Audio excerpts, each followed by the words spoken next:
Hey, Bart. You got it, buddy. Bart, down.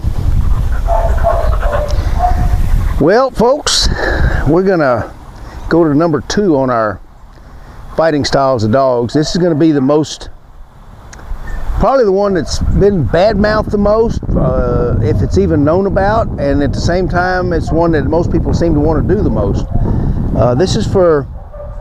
This can work with any size dogs.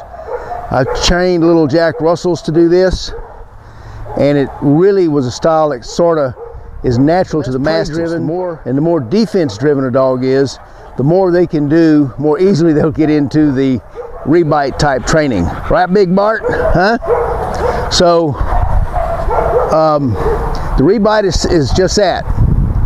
It's where you want a dog to defend himself if someone is going to strike him.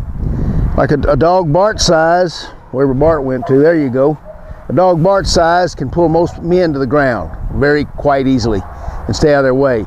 He can also do the ReBITE. So if he were to grab someone, let's say he grabs him by the elbow or the back of the shoulder, and they go to reach over and try and grab his collar, which is something that I've seen people in fear and pain do, and go to choke the dog.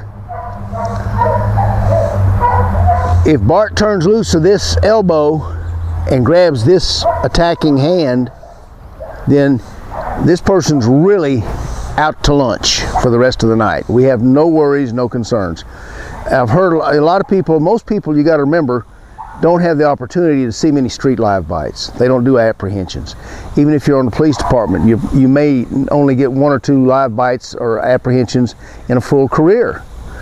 So the civilian trainers who are doing protection training have to get most of their information from the sports. Makes sense. That's the only thing that they're writing up something, and there's guys going around the country doing seminars and teaching people how to do this. And so the biggest sport is Schutzen or IPO. And the thing they're looking for there is this one solid bite, and they want that dog to stick that bite and hold on. And literally, if you'll watch, you'll see the dogs don't even use their front feet. They're just hanging on. But the purpose of that is so the judges can judge the dog's bite and ascertain how powerful it is. These are all things that are necessary and are beneficial, at least, in judging a quality potential dog. But this is potential.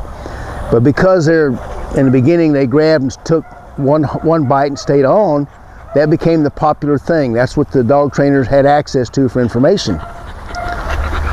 In truth,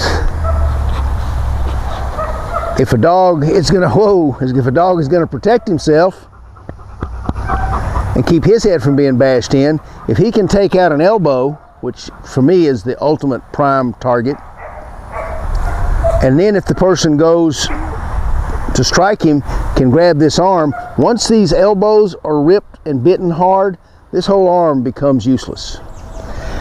If you get just a good forearm with a well-trained, really well-trained dog, you know, once they take a chunk out of this forearm, really biting into it, all these tendons are severed and this hand becomes useless. So either way you look at it, that first bite, if it's in the right place, is going to take one attacking weapon away from the assailant. Then if they go for this one, a dog, especially Bart size, if they'll come around and grab a bite on this one, this hand is not able to go over and cause any harm to the dog. If they got a lower arm bite that was really good, the fingers are useless and they can't pick something up to hit the dog. If they get an elbow bite, everything from the elbow down is probably useless. And if they got you up high on the shoulder, you couldn't get around to get them anyway. So that's why we like these rebites. Like I said earlier, this is an ideal fighting style for the larger, especially the Mastiff dogs. The dogs with a little less prey drive and a little more defensive nature. The Mastiffs, which a lot of people say, well, they can't do this sport or that sport because they don't bite. Well, these people are not looking at history. The Mastiffs were the original guard dog, man. Them big dudes were, that's what the Romans loved to throw people to. You know, when there weren't enough lions to go around, they chunked them Christians into the arena with the Mastiffs. So, you know, these are dogs that like to fight, but their nature is such, as I've said earlier, the way the tactics of that Roman army was, most people fighting the Romans would send in, they'd shoot their archers, and then they'd send in their infantry or excuse me, sending their cavalry first with the infantry coming behind them. And one Caius, I forget his full name, Roman general who started using the dogs, figured out when those horses were running at him, he could send 100, 150 dogs at those horses and wreak havoc in their ranks. And as the dogs would reach and grab a soldier or maybe bite a horse's leg, the soldier would go to try to save his butt or defend his horse.